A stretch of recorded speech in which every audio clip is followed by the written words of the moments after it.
Dum dum dum dum dum dum dum dum dum dum dum dum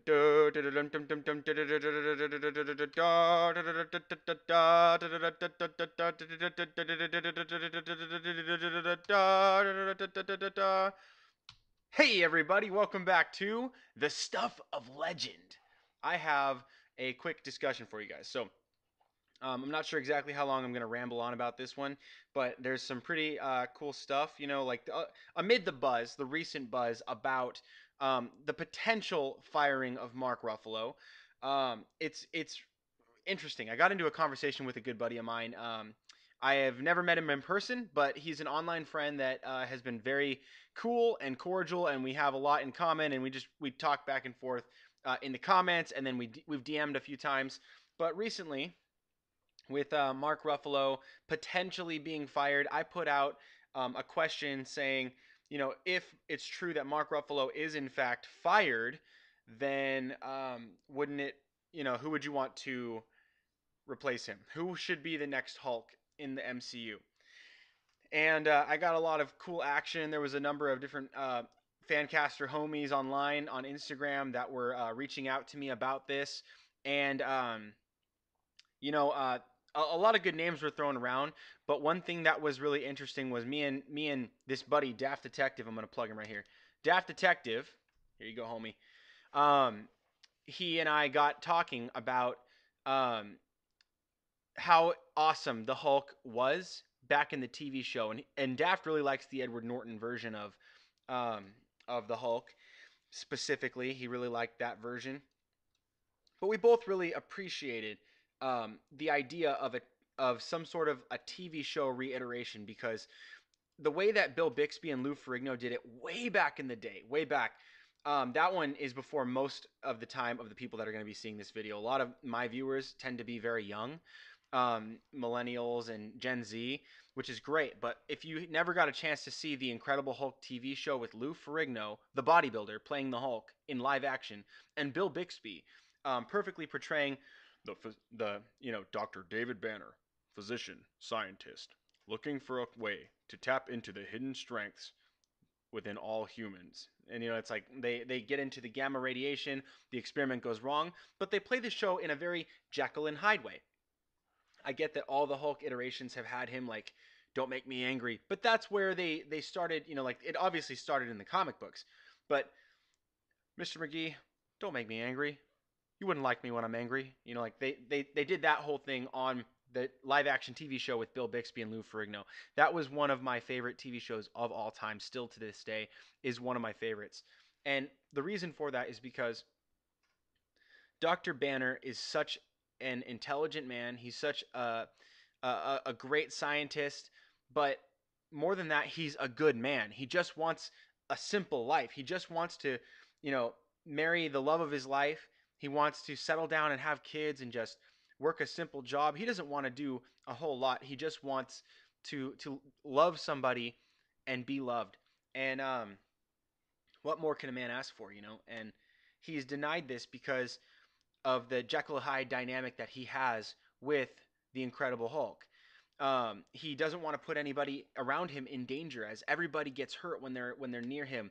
But it's not really his fault, because he taps out as soon as the Hulk comes out. He doesn't remember anything. He gets like subtle flashes. Excuse me. But with his Dr. Jekyll, Mr. Hyde, the Hulk, even in its innocence, is a creature that doesn't mean ill will. It usually acts not with forethought, but rather reacts, usually quite defensively or in the defense of somebody else. It's actually quite an innocent creature, but it's so much more powerful than it knows what to do with itself, and the world can only perceive it as a monster. So David Banner, who we know is actually Bruce Banner. It's kind of funny. Back then, they didn't like the name Bruce because they thought that most people named Bruce were gay. So they ended up. This is a true story.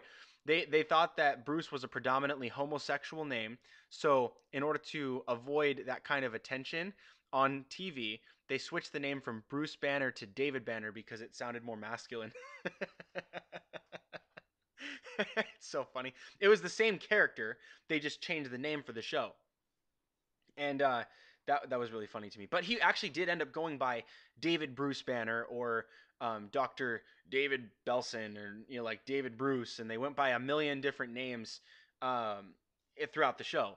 They just kept changing the name because he would skip from town to town. He's kind of like a wanderer, like a vagabond. He never has a place to lay his head down and call it home permanently because eventually the Hulk comes out, ruins his opportunity there, and then he has to move on. And he's not. They play a song in there that's tragic. It's very beautiful, but it's called "The Lonely Man." My brother can play it on the piano. It's really cool. But he's able to start a life, get going, and then something happens. Something always happens, and he has to abandon that. And it's a lot of self-sacrifice, you see. And he just keeps going. He can't. He can't die. He's put his life on the line for countless people throughout the show, but it's a tragedy.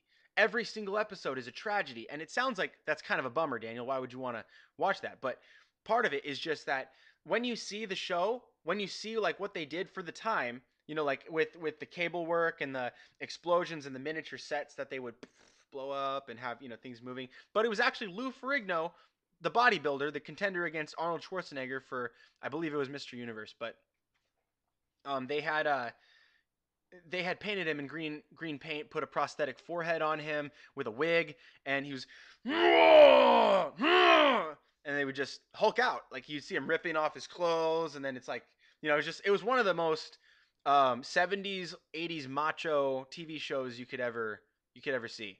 It was so cool, and but it was also beautiful and tragic at the same time. That gave me a really fresh perspective as a younger kid who didn't care at all for anything dramatic. For the dramatic, it was very important to me. Like as a kid, I was like, I really want Dr. David Banner to be able to find somebody he loves and settle down. And it gave me an appreciation for, okay, you can, as a dude, you can get into shows that have both. It doesn't have to be all action and guns. There can be some semblance of a plot or some sort of emotional plot point there that can support the action and make it more critical. Which was cool. So I like that. That was one of my favorite shows. Now, the whole point of me rambling on about this, Daft Detective, sorry to keep you waiting, guys, started me and him started this conversation, and he basically said, what if we did a petition to Marvel to, get the show going, reboot the show, get a television version of the Hulk, because all we have is just cameos, essentially. He's got glorified cameos in these Avengers films and Thor Ragnarok, and I think it's time for more. I think that Thor Ragnarok really set a bar for the Hulk that we could be having. The emotion, the fear that Dr. Banner has of turning back into the Hulk and maybe never even getting to come out of that. There's a lot there. There's a lot of depth, and I think that even as silly as Thor Ragnarok was, in the spirit of Guardians of the Galaxy and just how fun they made it, there was still the tone that this really means a lot to Bruce Banner. And I want to see that Hulk that first showed up in Avengers 1 when he's out in the middle of nowhere trying to just help a little girl get her parents well, and he's just out there helping people, laying low off the grid. And he goes from town to town. He's been hundreds of days without incident, and then Natasha shows up, and then he hulks out. It's like that's the kind of Hulk that I want. I want that Bill Bixby, Lou Ferrigno Hulk dynamic again.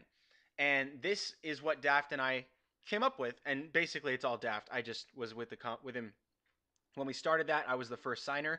But please, if you see on the screen where it says Daft Detective, go check him out on Instagram. First of all, if you're like me, you're going to enjoy his page. It's really cool. He does a lot of fan casts, fun fan adaptations, and photo edits of DC Comics and Marvel Comics.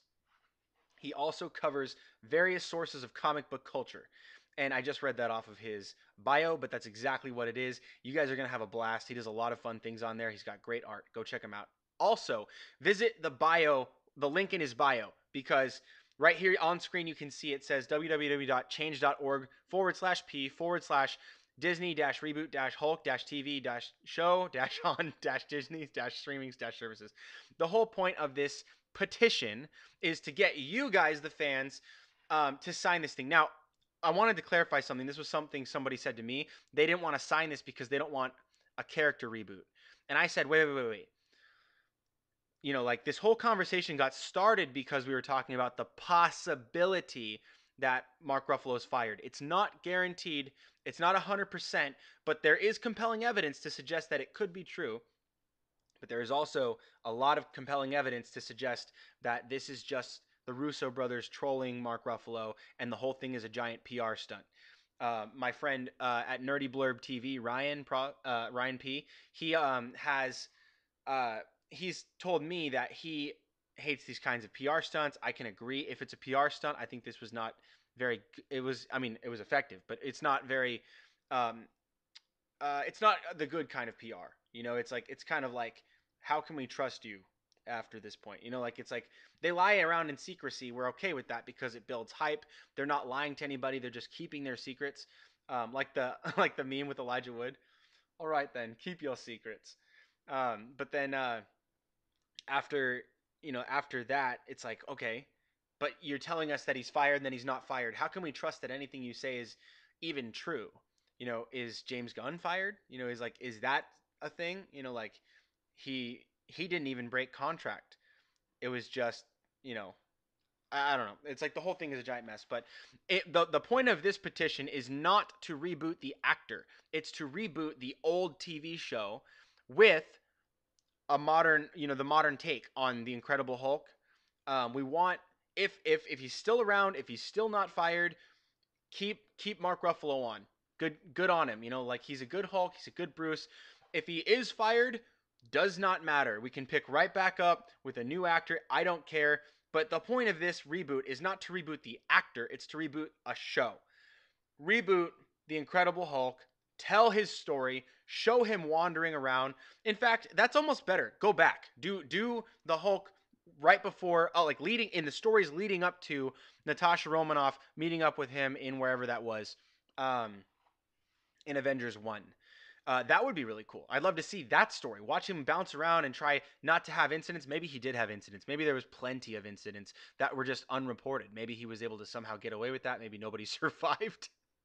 How crazy would that be? I don't necessarily need it to be rated R. I want it to be, you know, PG-13. I don't need any cussing. I don't need any sex.